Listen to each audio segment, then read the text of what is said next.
नमस्कार दोस्तों, स्वागत है आपका हमारे यूट्यूब चैनल नॉलेज वाईटी में।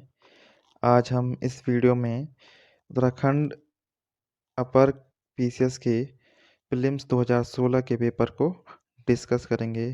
तो चलिए शुरू करते हैं। यह इस वीडियो का पहला पार्ट है, तो शुरू करते हैं। पहला क्वेश्चन है, जेम्स एंड्रयू रैमजे किस गवर्नर जनरल का वास्तविक नाम था? Option A Lord Dalhousie, option B Lord Canning, option C Lord North या ऑप्शन डी लॉर्ड कर्जन। तो इसका जो राइट आंसर है वो है लॉर्ड डलहौजी। लॉर्ड डलहौजी का वास्तविक नाम था जेम्स एंड्रयू रैमजे और इसका जो कार्यकाल था वो था 1848 से 1856 तक। यह भारत का गवर्नर जनरल था और इसकी डॉक्ट्रिन ऑफ लैप्स पॉलिसी प्रसिद्ध थी। मतलब डॉक्ट्रिन ऑफ लैप्स से इसने कई राज्यों को हड़पा था। नेक्स्ट क्वेश्चन है, 1857 के विद्रोह के समय भारत का गवर्नर जनरल कौन था? Option A Lord Hastings, option B Lord Canning, option C Lord Amherst, option D Lord Auckland. तो इसका जो राइट आंसर है वो है ऑप्शन बी लॉर्ड कैनिंग। 1857 के विद्रोह के समय भारत का गवर्नर जनरल था। ये 1856 से 1862 तक रहा, यानी कि ये ठीक लॉर्ड डलहौजी के बाद लॉर्ड कैनिंग आया और इसके कार्यकाल में ही 1857 का विद्रोह हुआ। नेक्स्ट क्वेश्चन है, हिंदुस्तान सोशल रिपब्लिकन आर्मी की स्थापना कब हुई? Option A 1919, option B 1927, option C 1916 या ऑप्शन डी 1928। इसका जो राइट आंसर है वो है ऑप्शन डी 1928 में हिंदुस्तान सोशलिस्ट रिपब्लिकन आर्मी की स्थापना चंद्र सिंह आज़ाद के नेतृत्व में हुई थी। मतलब HSRA से पहले ये था HRA। HRA की स्थापना 1923 में लाला हरदयाल ने की थी और 1928 में चंद्रशेखर आज़ाद ने HRA को HSRA में पुनर्गठित किया था। नेक्स्ट क्वेश्चन है, निम्नलिखित में से कौन काकोरी कांड से संबंधित नहीं था? Option A Ram Prasad Bismil, option B Surya Sen, option C Rajendra Lahiri और ऑप्शन डी अशफाक उल्लाह। तो इसका जो राइट आंसर है वो है option B Surya Sen. Surya Sen Kakori train षड्यंत्र में शामिल नहीं थे और यह षड्यंत्र हुआ था 9 अगस्त 1925 को। नेक्स्ट क्वेश्चन है कि निम्न में से उत्तराखंड की प्राचीन जनजाति नहीं है?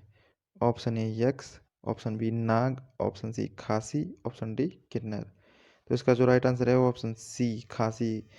खासी उत्तराखंड की प्राचीन जनजाति नहीं है क्योंकि यह उत्तर पूर्व में मेघालय की खासी पहाड़ियों में रहने वाली जनजाति है। नेक्स्ट क्वेश्चन है, खुरबुड़ा का युद्ध कब हुआ? 1800 में, ऑप्शन बी 1804 में, ऑप्शन सी 1710 में या ऑप्शन डी 1805 में। तो इसका जो राइट आंसर है वो 1804 में खुड़गड़ा का युद्ध हुआ जो कि देहरादून में है और ये हुआ था गढ़वाल नरेश प्रद्युम्न शाह और गोरखा आक्रमणकारियों के बीच 1804 में।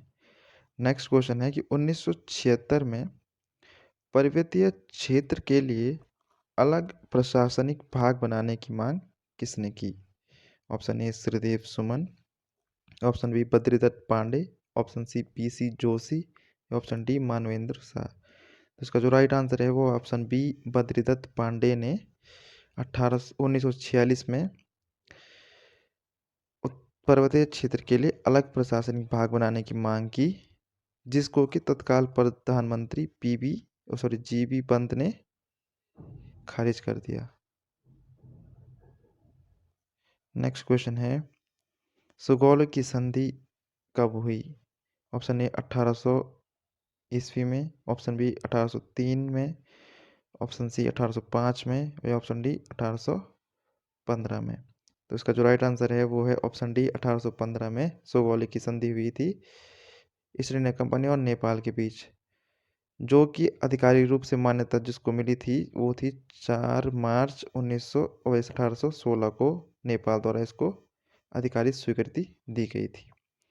नेक्स्ट क्वेश्चन है, चमोली के रैणी गांव में किसके नेतृत्व में वन कटाई के विरोध में आंदोलन चलाया गया?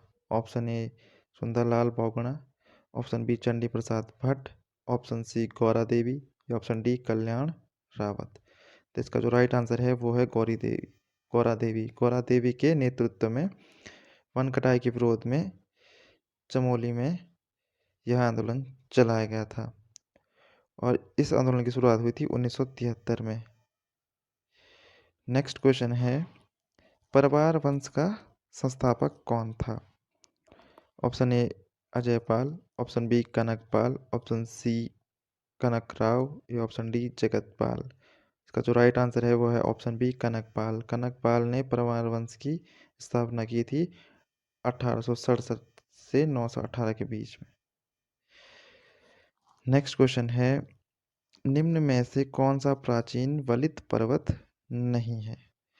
ऑप्शन ए यूराल पर्वत, ऑप्शन बी अरावली पर्वत, ऑप्शन सी एंडीज पर्वत या ऑप्शन डी अपलेशियन पर्वत। इसका जो राइट आंसर है वो है ऑप्शन सी एंडीज पर्वत है, वो प्राचीन वलित पर्वत नहीं है। नेक्स्ट क्वेश्चन है, निम्नलिखित में से कौन एक मूल स्थल स्वरूप है? ऑप्शन ए ज्वालामुखी शंकु, ऑप्शन बी अवशिष्ट पर्वत, ऑप्शन सी मोनार्ड नॉक या ऑप्शन डी अपरदनात्मक जलप्रपात। इसका जो राइट आंसर है वो है ज्वालामुखी शंकु एक मूल स्थल रूप है।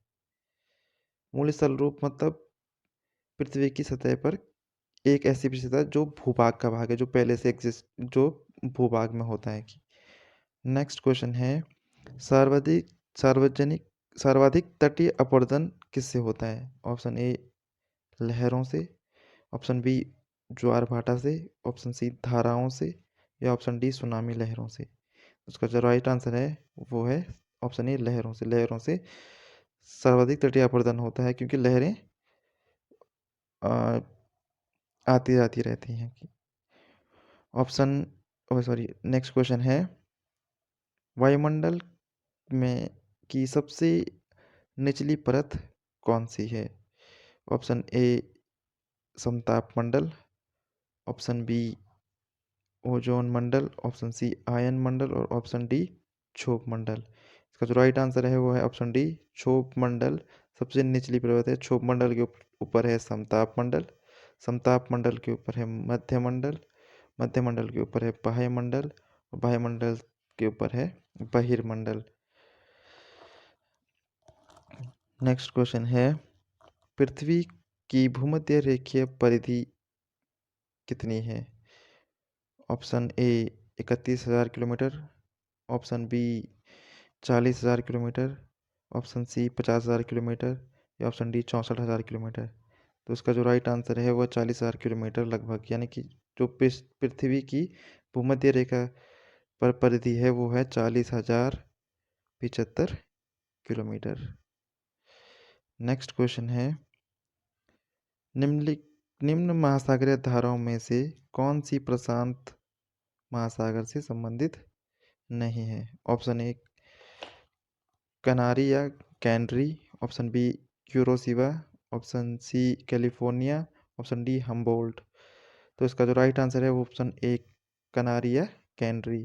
कैनरी जो महासागरीय धारा है यह उत्तरी अटलांटिक महासागर में बहने वाली ठंडी धारा है।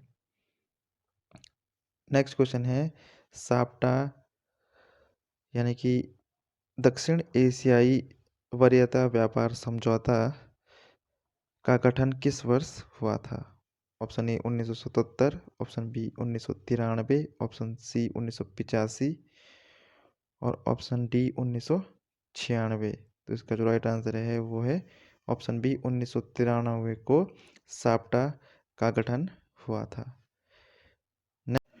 नेक्स्ट क्वेश्चन है, निम्न में से कौन सा एक समय की प्राकृतिक इकाई नहीं है?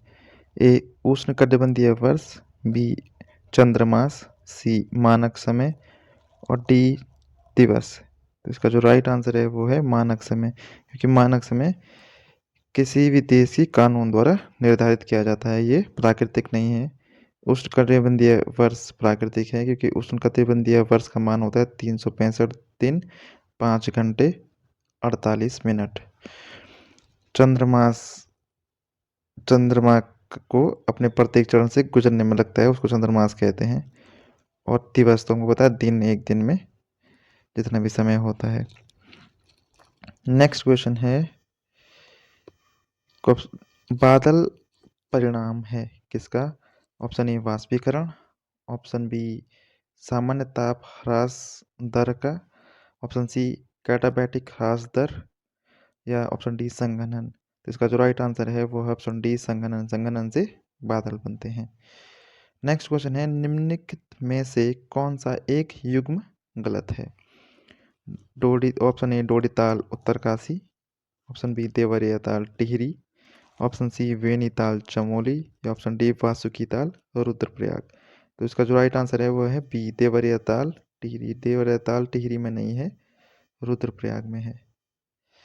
नेक्स्ट क्वेश्चन है, खतलिंग ग्लेशियर कहाँ स्थित है? Option A Tehri Garhwal, option B Uttarkashi, option C Chamoli, option D Pithoragarh. तो इसका जो राइट आंसर है वो है ऑप्शन ए टिहरी गढ़वाल। टिहरी गढ़वाल में खतलिंग ग्लेशियर है। नेक्स्ट क्वेश्चन है कि पूर्वी धौलीगंगा किसकी सहायक नदी है? Option A Alaknanda, option B Kali नदी, ऑप्शन सी गोमती और ऑप्शन डी शारदा नदी। तो इसका जो राइट आंसर है वो है काली नदी। काली नदी की सहायक नदी है पूर्वी धौलीगंगा। नेक्स्ट क्वेश्चन है, उत्तराखंड राज्य के किस राष्ट्रीय पार्क को 2016 में प्रोजेक्ट टाइगर परियोजना के अंतर्गत सम्मिलित किया गया है? ऑप्शन ए गोविंद राष्ट्रीय पार्क, ऑप्शन बी गंगोत्री राष्ट्रीय पार्क, ऑप्शन सी राजाजी राष्ट्रीय पार्क, या ऑप्शन डी कॉर्बेट राष्ट्रीय पार्क। तो इसका जो राइट आंसर है वो है ऑप्शन सी राजाजी राष्ट्रीय पार्क को 2015 में प्रोजेक्ट टाइगर परियोजना के अंतर्गत केंद्र सरकार ने टाइगर रिजर्व के रूप में सम्मिलित किया था। और जो प्रोजेक्ट टाइगर था वो 1973 में शुरू किया गया था, और इसमें सबसे पहले जिम कॉर्बेट नेशनल पार्क को सम्मिलित किया गया था। नेक्स्ट क्वेश्चन है, कलियासोन भूस्खलन क्षेत्र उत्तराखंड में कहाँ स्थित है? ऑप्शन ए चंबा और नरेंद्र नगर के मध्य, ऑप्शन बी कोटद्वार और दुगड्डा के मध्य, ऑप्शन सी अगस्त मुनि और गुप्तकाशी के मध्य, ऑप्शन डी श्रीनगर और रुद्रप्रयाग के मध्य। तो इसका जो राइट आंसर है वो ऑप्शन डी श्रीनगर और रुद्रप्रयाग के मध्य कलियासोन भूस्खलन क्षेत्र है। नेक्स्ट क्वेश्चन है कि उत्तराखंड में किस वन्यजीव विहार समूह की स्थिति पश्चिम से पूर्व की ओर सही है? Option A Kedarnath, Askot, Nanda Devi, Bhinsar, option B Kedarnath, Nanda Devi, Askot, Bhinsar, option C Kedarnath, Nanda Devi, Bhinsar, Askot, और ऑप्शन डी नंदा देवी, भिंसर और नंदा देवी, केदारनाथ, भिंसर और अस्कोट। तो इसका जो राइट आंसर है वो है ऑप्शन सी केदारनाथ, नंदा देवी, भिंसर और अस्कोट। केदारनाथ है रुद्रप्रयाग और चमोली जो केदारनाथ वन्यजीव अभयारण्य है वो है रुद्रप्रयाग और चमोली जिले में। फिर जो नंदा देवी राष्ट्रीय उद्यान है वो चमोली में है, जो भिंसर है वो अल्मोड़ा में है, और जो अस्कोट है वो है पिथौरागढ़ में। नेक्स्ट क्वेश्चन है कि सूची 1 को सूची 2 से सुमेलित कीजिए। अब इसमें सीधा मैं आंसर बता रहा हूँ। इसका राइट आंसर है ऑप्शन नंबर ए। जो बिस्ट दोआब है वो ब्यास और सतलज नदी के मध्य है। बारी दोआब है रावी और ब्यास के मध्य। रचना दोआब है रावी और चिनाब के मध्य। और चाच दोआब है चिनाब और झेलम के मध्य। नेक्स्ट क्वेश्चन है, निम्नलिखित में से भारत में कौन जैव विविधता का एक संवेदनशील स्थान माना जाता है, यानी कि हॉटस्पॉट कौन है जैव विविधता का? ऑप्शन ए अरावली की पहाड़ियाँ, ऑप्शन बी सिंधु घाटी का मैदान, सिंधु गंगा का मैदान, ऑप्शन सी पूर्वी घाट, ऑप्शन डी पश्चिमी घाट। तो इसका जो राइट आंसर है ऑप्शन डी पश्चिमी घाट जैव विविधता का हॉटस्पॉट है, यानी कि जैव विविधता का एक संवेदनशील क्षेत्र है। इस क्षेत्र में 1500 संवहनी पौधों की प्रजातियां हैं और 30% या उससे कम मूल वनस्पति है। नेक्स्ट क्वेश्चन है, कोपेन के जलवायु वर्गीकरण के अनुसार, जो कोपेनहेगन में जो जलवायु वर्गीकरण कोपेनहेगन में जो जलवायु सम्मेलन हुआ था उसमें वर्गीकरण के अनुसार निम्नलिखित में से कौन सा उत्तरी बंगाल सहित उत्तर पूर्वी भारत का उपयुक्त वर्णन है?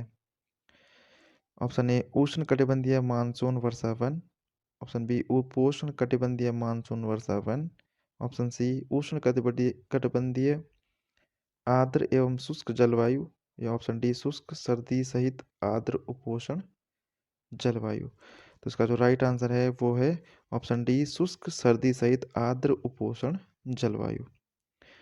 नेक्स्ट क्वेश्चन है, सूची 1 को सूची 2 से मिलाना है। ऑप्शन ए है Brahmagiri, option option A Brahmagiri, Berinag सोता, महाबलेश्वर, छोटा नागपुर का पठार। और सूची 2 में है कावेरी, झेलम, कृष्णा और सुवर्ण रेखा। ये बताने हैं कि ये किस नदी के उद्गम क्षेत्र हैं।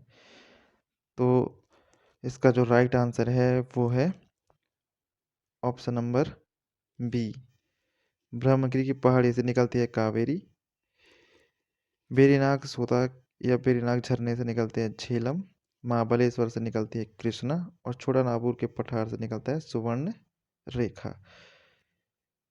नेक्स्ट क्वेश्चन है और इस पार्ट का अंतिम क्वेश्चन, प्रायद्वीपीय भारत की सबसे लंबी नदी कौन सी है? Option A Krishna, option B Narmada, option C Godavari, option D Mahanadi. तो इसका जो राइट आंसर है ऑप्शन सी गोदावरी प्रायद्वीपीय भारत की सबसे लंबी नदी है और इसकी लंबाई है 1465 किलोमीटर। इसकी सहायक नदियां हैं पूर्णा, वृधा, प्राणहिता, मंजारा, वैनगंगा, पेनगंगा।